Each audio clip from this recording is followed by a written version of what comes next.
jaoks on viimasel ajal olnud väga oluline teema esemete ja materjalide väärtustamine.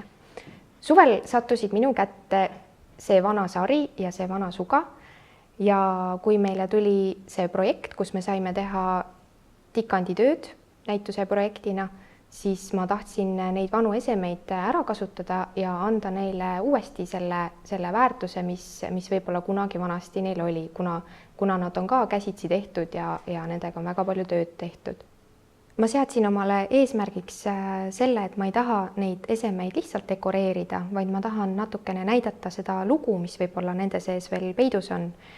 Ja selle jaoks ma tahtsin teha ruumilised tikandid, mida aitas mul teha siis masinaga kile peale tikkimine. Ja hiljem on see kile võimalik ära sulatada ja niimoodi tekivad siis sellised ruumilised tikandid.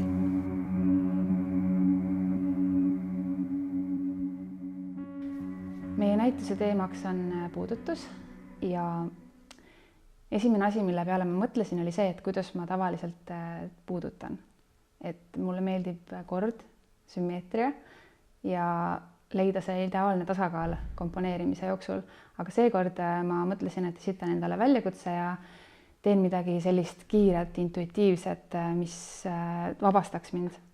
Ja ma maalisin sellisele üsna suurele lõuendile 3 värviga väga abstraktselt 2 minuti jooksul värvilise pinna ja siis ma tõstsin käed töö pealt üles, vaatasin seda kaugelt, et päris kihvt ja hakkasin siis teadlikult sellele pildile lähenema alles hiljem, et kui ma leidsin teatud värvilisi pindu, mida võiks esile tuua, siis ma hakkasin tegelema siis tikkimisega, mis on selline hästi korrapärane ja täpne tegevus.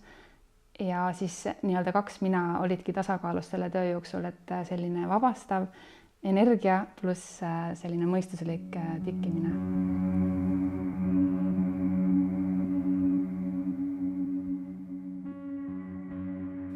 Minu näituse töö pealkirjaga Võrgus räägib sellest, mis võib juhtuda siis, kui ihaldada midagi õrna ja head, midagi, mis kutsub katsuma ja midagi, mis võib-olla alguses näib nii kättesaamatuna.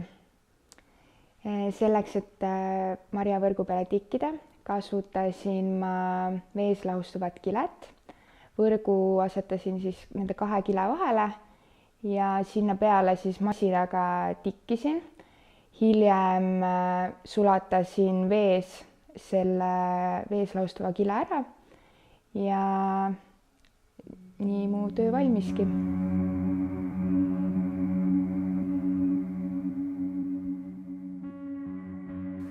Selle aine raames oli puudutus minu jaoks pigem nagu tunne, sihuke psühholoogiline tunne ka või mõte, mitte niivõrd isegi füüsiline aisting või siis nende mõlema segu kuidagi. See on tehtud läbipaistvast kangast, erinevad kihid on üksteise peale asetatud ja kihid on tikitud, nii et siis tekib nendest kihtidest selline koosmõju ja sinna vahele jääb õhk, mis on ka nagu osa sellest teosest. Mul oli see materjal ja siis see materjal, ma tahtsin sinna mingit teksti panna, aga see teksti ei tulnud mul lihtsalt ja siis mul meenus üks luuletus, mu oma tekst, mille ma olen kirjutanud, mis räägib lumesajust. Ja siis see teos meenutabki mulle endale lumesadu, et kui sa pöörad neid lehekülge, et siis on nagu lumi sajaks.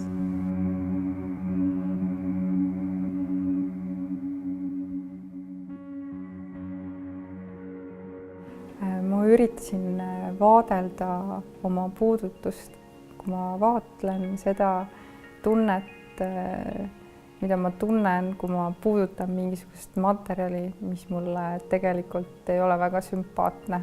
Ma võtsin aluseks ühe lambavillaku ja hakkasin sellega tööle. Ma jõudsin täpselt sinna välja, et see ese järjest kasvas edasi selle tikkimistehnika abil ja sellel protsessil ei olnud nagu lõppu. Et see oli selline lõputu selle halva tunde vaatlemise protsess.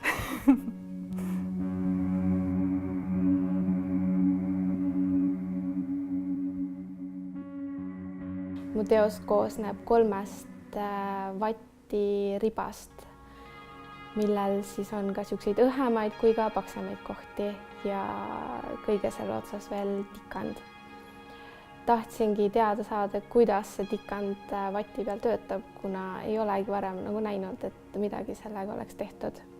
Minu üllatuseks tikand ei kaotanud ära vati sellist õhulist ja õrna olemust, vaid nende koostöö oli väga hea.